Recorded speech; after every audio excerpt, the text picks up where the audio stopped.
আর মিস্ত্রি ভাই কিচ্ছু চলবেন না। আর মিস্ত্রি ভাই কিচ্ছু চলবে না, কত পরিশ্রম। গরু ঘাস কিনে দেওয়া থাকে না, তাহলে তো করবেন কি?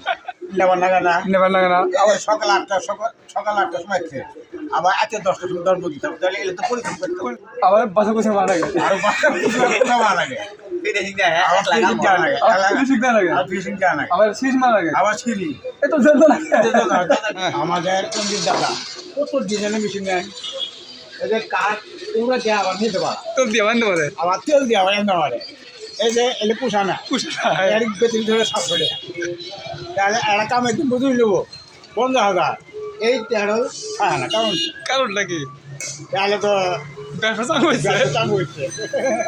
আর মিস্ত্রি ভাই কিচ্ছু চলবেন না। আর মিস্ত্রি ভাই কিস্তি তুলবেন না, কিস্তি তুলে তো কত পরিশ্রম। জানতো না।